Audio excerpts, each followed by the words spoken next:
Good evening friends. Flight அப்படின்னு சொன்ன உடனே நமக்கு என்ன ஞாபகம் வருது? விமானம்னு சொன்ன உடனே விமானத்தினுடைய முன்பகுதி காக்பிட். காக்பிட்னா என்னங்க? பைலட்ஸ் 2 பேர் உட்காந்துருப்பாங்க.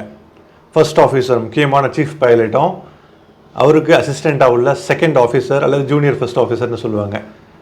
அவர் 2 பேரும் உட்காந்துருப்பாங்க. அது அவங்களுக்கு முன்னால் உள்ள அந்த பெரிய டேஷ்போர்டு காக்பிட், ஏகப்பட்ட நூற்றுக்கணக்கான ஸ்விட்சஸ், எலக்ட்ரானிக் ஸ்விட்சஸ். பார்க்குறதுக்கே நீங்கள் இந்த காக்பிட் கூகுளில் போட்டு பாருங்கள் அந்த இமேஜை. அது பார்த்தோன்னே தலை சுற்றுருங்க. ஆனால் இத்தனை பட்டனை, எந்தெந்த பட்டனை எதுக்கு எந்தெந்த நேரத்தில் எந்தெந்த விஷயத்துக்காக செய்யணும்னு சொல்லிட்டு மனசில் வச்சுக்கிட்டு ஆப்ரேட் பண்ணுறதுலாம் பெரிய விஷயங்க. Pilot, hats off to the pilots. அவ்வளோ மெமரி வேணும் அதுக்கு, அவ்வளோ நாலேஜ் வேணும். இதுக்காக சொல்ல வரேன்னா, விமானத்தில் மிக முக்கியமாக பகுதியாக இருக்கிறது இந்த காக்பிட் டேஷ்போர்டு. ஃப்ரண்ட் டேஷ்போர்டில் உள்ள ஏகப்பட்ட சொஃபிஸ்டிகேட்டட் அண்ட் காம்ப்ளெக்ஸ் ஸ்விட்சஸ் விமானத்தில் ஒவ்வொரு பகுதியும் இயக்குது. ஆனால் விமானத்தில் ரொம்பவும் சாதாரணமாக உள்ள ஒரு பகுதி லேண்டிங் கியர். இறங்குறப்ப மட்டும்தான் முக்கியமாக அது கீழே இறங்கணும். அதாவது மேலே பறந்த பிறகு, நமக்கு போய் சேருமிடம் வந்த பிறகு விமானம் ஒரு சுவிட்சை ஆன் பண்ணால் அந்த கியர் வேலை செஞ்சால் தான் அந்த சக்கரம் கீழே வரும். அதான் லேண்டிங் கியர்னு சொல்லுவாங்க. அந்த ஒரே ஒரு தடவை செயல்படுற அந்த முக்கியமான விஷயம் வேலை செய்யாகிட்டு விமானம் லேண்ட் ஆக முடியாது. பெல்லி லேண்டிங்னு சொல்லுவாங்க.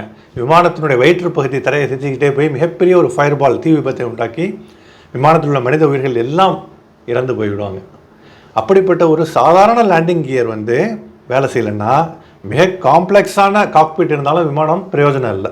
எதுக்காக இந்த விஷயத்தை சொல்ல வரேன்னா, வாழ்க்கையில் பல விதங்களில் நம்ம உயர்ந்திருக்கலாம், செம நாலேஜ் இருக்கலாம், நிறைய பணம் இருக்கலாம், பயங்கர பாப்புலாரிட்டி இருக்கலாம். இந்த நாக்கு சரியில்லைன்னா, சரியாக பேச வேண்டிய தருணத்தில் பேசாமல், பேச தேவையில்லாத தருணங்களில் தேவையில்லாத விஷயங்களை உளறி கொட்டி நம்ம மரியாதையை இழக்கிறதோடு மட்டும் இல்லாமல் பெரிய பெரிய அபாயகரமான விஷயத்தையும் நமக்கு வரவழைச்சிக்கிறோம் நாக்குனால. உனக்கு நாக்கு சரியில்லை, நாக்கில் தானே சூனியம், எத்தனை தடவை கேட்டிருக்கோம். ஏதாவது ஒரு விஷயத்த சம்மந்தமே இல்லாமல் பேசி பெரிய ஒரு குழப்பத்தை உண்டாக்கிடுவோம் ஆக்சுவலாக. சரியா? எதுக்காக இந்த உதாரணம்னா, ஏவியேஷனில் காக்பிட் எவ்வளோ காம்ப்ளிகேட்டடாக இருந்தாலும் லேண்டிங் கியர் சுமாரான ஒரு காம்ப்ளெக்ஸ் தான் இருந்தாலும், அது இல்லைன்னா விமானம் கொலாப்ஸ் ஆகி விபத்துக்கு உள்ளாவதை போன்று வாழ்க்கையில் எவ்வளவு சிறப்புக்குரிய விஷயங்கள் நம்மள்கிட்ட இருந்தாலும் நாவு சரியில்லைன்னா வாழ்க்கை வீழ்ச்சி தாங்க. அதில் சந்தேகமே இல்லை. அதனால தான் வள்ளுவர் கரெக்டாக சொல்லுவார், யாகாவார் ஆயினும் நாகாக்க காவாக்கால் சோகாப்பர் சொல்லிழுக்கப்பட்டு. Thank you guys.